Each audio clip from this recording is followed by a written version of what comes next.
민수기서 34장 16절에서 18절입니다. 하나님께서 모세에게 가나안 땅을 제비를 뽑을 때 제비를 뽑을 각 지파의 족장들을 선임하라, 그렇게 말씀하셨습니다. 지금 각 지파의 이 족장들이 제비를 뽑으면 그게 그 지파의 땅이 되는 것입니다. 성경에 보면 이 제비 뽑기에 대한 말씀이 많이 나옵니다. 제비를 뽑는 건 사람이 뽑지만 그 과정을 통해서 하나님께서 뜻을 이루신다. 교회에서도 다수결로 사람을 세우기도 하고 결정을 하기도 합니다. 과정은 사람이 참여하지만 결과는 하나님 결정하신다. 초대교회 때 가룟유다 자리를 채울 때도 온 교회가 하나님 앞에 기도하고 두 사람을 놓고 제비를 뽑았는데 그때 마띠아가 뽑혔습니다.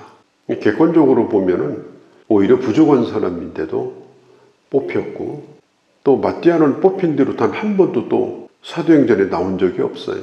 그것을 보면 교회에 전혀 영향력이 없었던 사람이 뽑힌 건 사실입니다. 그러함에도 불구하고 교회는 그를 12사도 가운데 한 사람으로 충원을 하고 그리고 인정을 했던 걸 볼 수가 있습니다. 지금 보면은 이스라엘을 이제 대표해야 될 사람이 누구냐? 가장 먼저는 모세고, 그 다음에 제사장 엘르아살이고, 그 다음에는 모세 후계자인 여호수아입니다. 이 사람이 모여 앉아가지고 금을 그어가지고 땅을 분배를 한다고 하면 아무리 공정하게 한다 할지라도 그 공정성에 대하여 시비가 있을 것입니다. 그래서 각 지파별로 사람을 뽑은 것입니다. 이것은 인간의 연약함을 배려한 방법이다, 이렇게 볼 수가 있습니다. 제비를 뽑을 때는 각 지파의 크기, 그 크기에 따라서 이제 성의 크기와 작은 것을 결정을 해가지고 합리적인 방법으로 이제 분배를 하게 했습니다. 지금 모세가 만일 땅을 분배하는 일을 미리 정해놓지 않고 죽는다면 전쟁 치르고 나서 누가 더 공로가 많으냐, 싸울 때 너는 거기 있었느냐, 그런 다툼이 분명히 있을 거예요. 그래서 제비 뽑기가 아니라 공로에 따라서 뽑자. 똑같이 어떻게 뽑을 수 있냐, 잘한 사람도 있고 못한 사람도 있지, 그런 얘기가 분명히 나올 겁니다. 그렇기 때문에 모세가 살아있을 때 가나안 땅 정복전쟁이 일어나기도 전에 그 땅을 분배하는 원칙에 대하여 준비를 하고 있는 장면을 볼 수가 있습니다.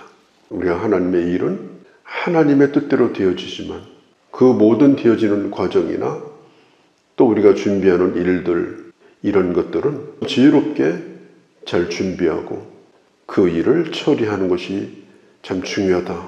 합당한 사람들을 세워서 함께 그 일을 할 수 있도록 하는 것이 중요하다라고 하는 걸 오늘 성경에서 보여주고 있습니다.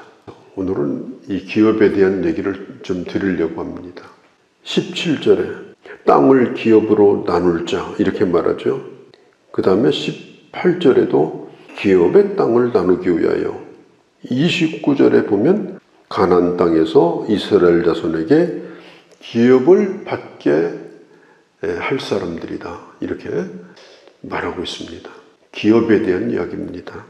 하나님께서 기업을 주신다. 기업은 어떤 환상이 아니다. 기업은 분명한 현실이다. 기업은 하나님께서 그냥 약속한 것으로 끝나는 것이 아니라 기업은 반드시 성취되어지는 하나님의 축복이다 라고 하는 걸 말해주고 있는 거예요. 그럼 그 기업이 뭐냐? 먹고 사는 회사가 기업이 아닙니다. 여기서 말하는 기업은 하나님께서 하나님의 백성들에게 약속하신 가나안 땅을 말하고, 오늘은 하나님이 우리에게 허락하신 구원의 은혜, 또 구원으로 말미암아 주어지는 하나님의 모든 이 땅에서 또한 하나님의 나라에 이르러서 주시는 하나님의 복, 이런 모든 것을 기업이다, 이렇게 말합니다. 이스라엘 백성들이 40년 동안 광야 생활을 했어요. 목적은 광야 생활이 아닙니다. 광야 생활이 목적이면 이 광야를 떠돌다가 죽는 것이 하나님의 목적입니까? 요단강을 건너서 가나안 땅에 들어가는 게 목적이에요. 그런데 이스라엘 백성들 가운데 그 기업을 바라보며 살았을 때는 영적으로 굉장히 건강했습니다. 그런데 그 기업에 대한 꿈이 없는 거예요. 주셔도 안 들어가겠다. 그렇게 말하는 사람도 있어요. 정탐하고 갔다 와서 뭐라고 말하느냐? 거기 갈 데가 아니다. 하나님이 주신 기업에 대해서 악평을 하고 하나님이 주신 기업에 대한 기대도 없고 그 약속을 믿지도 않고 차라리 옛날에 자기가 나왔던 애굽 땅, 옛날에 노예살이하던 그런 생활이 더 좋다라고 했을 때 이스라엘 공동체는 영적으로 가장 좋지 않을 때였습니다. 우리도 마찬가지입니다. 오늘 우리가 이 세상을 광야 생활처럼 어떻게 보면 떠돌고 있는 거 아니겠습니까? 우리의 목적이 뭐겠습니까? 이 세상은 아니잖아요. 지금은 광야 생활입니다. 지상에 있는 교회도 주님 오면 사라집니다. 그래서 이 교회도 스데반 집사님은 광야교회라고 했습니다. 지상에 있는 교회도 영원히 존재하는 것이 아니라 하나님의 나라에 가기 전까지 그 백성들을 훈련시키고 인도하고 보호하고 그리고 끊임없이 하나님의 나라를 향해서 갈 수 있도록 도와주는 그 장소가 어디냐? 바로 광야교회다. 오늘 우리는 지금 그런 세상을 지금 살고 있는 거예요. 나는 지금 광야 생활을 하고 있다. 하나님의 약속은 반드시 이루어진다. 하나님의 나라에 하나님이 예비하신 내 몫이 있다. 분명히 분배가 되고 분명히 차지할 것이 있고 그리고 그 약속은 반드시 이루어진다. 여호수아 때에 가나안 땅이 완전히 다 차지한 게 아닙니다. 사사기가 지나고 다윗의 때가 지나고 솔로몬의 때 가서야 가나안 땅, 하나님이 약속하신 그 땅을 다 완벽하게 차지하고 있는 걸 볼 수가 있어요. 오늘 하나님의 약속을 우리는 받고 사는 사람들인데 당장 눈앞에 뭐가 이루어지지 않는다. 하나님의 약속대로 반드시 하나님은 나에게 기업을 주신다. 우리는 수명의 한계 속에서 살고 그 한계 속에서 살다가 그게 끝나면 우리는 하나님의 나라에 가는 겁니다. 그 하나님의 나라는 은혜로 받는 거예요. 지금 가나안 땅에 들어가지도 않았는데 약속을 하셨잖아요. 얼마나 공을 세웠느냐 그것과 전혀 상관이 없어요. 제비를 뽑아가지고 땅을 분배하는 일들을 미리 다 정해놓고 이 가나안 땅 전쟁을 이제 하는 거예요. 제가 가만히 생각을 해보니까 이 제비 뽑는 것이 뭐하고 똑같으냐? 어디 뽑힐지 몰라요. 북쪽인지 남쪽인지 알 수가 없어요. 뽑히는 대로 그 땅에 이제 그 지파가 자리를 잡습니다. 그러니까 이게 로또하고 거의 비슷한 거예요.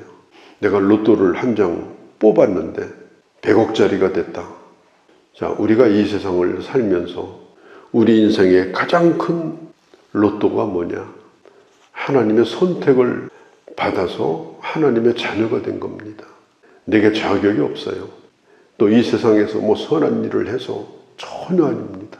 그냥 로또를 맞은 겁니다.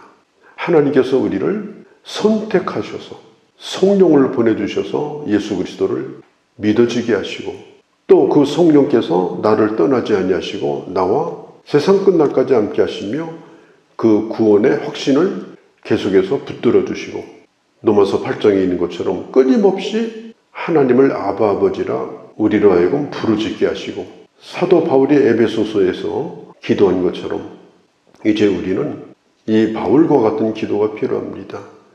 주님이 내게 주신 기업의 풍성함이 무엇이며 바울이 그걸 알게 해달라고 기도했는데 우리도 마찬가지입니다. 하나님이 우리에게 주신 이 하나님 나라의 이 기업의 영광이 얼마나 풍성한가, 하나님의 얼마나 놀라운 약속 가운데 우리가 살고 있는가. 이 세상에 뭐 운이 좋아가지고 뭐 했더니 사업이 잘 됐더라, 뭐 뽑았더니 그게 일확천금이었더라. 우리가 그런 거 부러워하지 말고 내 인생의 가장 큰 행운은 바로 하나님의 선택받아서 자녀가 된 것이다. 또 한 가지는요, 하나님께서 우리에게 또 뭘 주셨느냐? 초대권도 주셨어요. 초대권. 너만 이 예수를 믿지 말고 다른 사람에게도 네가 받은 은혜를 받도록 초청해라. 네가 초청하면 내가 너와 같이 그 사람도 구원받게 할 것이다. 우리 인생의 가장 큰 축복과 은혜가 내가 예수 믿은 것이라면, 내 기대와 소망이 그게 가장 큰 것이라면, 주님이 내 손에 그 초대권을 몇 장 주셨다면 누구한테 주고 싶겠어요? 내가 가장 사랑하는 사람, 그 사람에게 이 복음을 전해서 하나님이 당신도 사랑하신다, 그 사실을 알려주고 예수 그리스도를 그로 하여금 만날 수 있도록 하는 그 초대권을 우리 손에 들려준 거예요. 근데 그걸 꽁꽁 숨겨두고 그냥 꾸겨서 지고 살다가 쓰레기통으로 간 건지 어디로 없어진 건지 찾아보니까 없어요. 기억 속에도 사라져 버렸어요. 그렇게 산다면 정말 하나님이 내게 주신 기업이 귀한 것인가? 하나님이 내게 주신 이 기업이 내게 소중한 것인가? 내가 사랑하는 자에게 주고 싶지 않은 것인가? 우리가 한번 생각을 해볼 필요가 있습니다. 우리가 하나님 나라에 가는 것은 내 권리도 아닙니다. 내 노력의 결과도 아닙니다. 내가 행한 것에 대해서 받는 보상도 아닙니다. 오로지 하나님의 은혜입니다. 그 은혜로 우리가 하나님의 나라에 가는 것이고, 이스라엘 백성들을 가나안 땅을 주셔서 하나님이 기대하는 것 마냥 제사장의 나라가 되게 하는 겁니다. 베드로전서 2장에 왕 같은 제사장으로 우리를 삼은 것은 흑암 가운데서 빛으로 불러내신 하나님의 그 기이한 은혜를 이 세상에 선전하기 위해서 우리를 제사장으로 삼으셨다고 분명히 말하고 있습니다. 우리에게 영원한 기업을 허락하신 것은 우리로 하여금 이 하나님의 나라를 이 세상에 증거하고 보여주고 그들에게도 그 땅으로 들어갈 수 있도록 인도하라고 우리에게 이 약속을 주신 것입니다. 히브리서 12장 28절에 보면 그러나 우리가 흔들리지 않는 나라를 받았은즉 이렇게 말합니다. 이 세상의 나라는 흔들려요. 우리 대한민국도 얼마나 흔들리고 있습니까? 그냥 침몰할 것처럼 위기를 느낄 때도 있어요. 그러나 우리가 그런 것 때문에 울고 웃는 자가 되는 것은 아닙니다. 흔들리지 않는 나라가 우리에게 있으니 그 나라가 뭐예요? 하나님의 주권의 나라가 이 땅에 있습니다. 하나님의 나라는 지금도 변함이 없습니다. 뿐만 아니라 영원한 하나님의 나라를 우리는 약속을 받고 사는 사람들입니다. 흔들리지 않는 나라, 흔들리지 않는 기업을 주님은 우리에게 주셨다. 그 기업의 영광이 얼마나 풍성한가. 에베소서 1장 18절에 있는 것처럼 그걸 확인하고 우리 찬송가 435장의 찬양처럼 노래하고, 그리고 어떤 어려움과 고난이 있어도 그 나라를 바라보며 그 모든 것을 능히 감당하는 그런 하나님의 사람으로 살아가는 귀한 주의 자녀들이 되어주시기를 바랍니다. 거룩하신 우리 아버지, 광야 생활이 목적이 아니라 우리 인생에 있어서 가장 큰 행운은, 가장 큰 복은 하나님께서 나를 선택하셨고 예수 그리스도의 복음을 듣게 하셨고 그 복음이 믿어지게 하셨고 예수 그리스도를 인격적으로 만나게 하시고 이제는 하나님의 약속을 받고 이 세상을 살아가는 하나님의 사람이 되었음을 다시 한번 저희들 확인하면서 주의 나라를 바라보며 걸어가는 귀한 주의 자녀들이 되게 하여 주옵소서. 우리 주 예수님의 이름으로 기도하옵나이다. 아멘.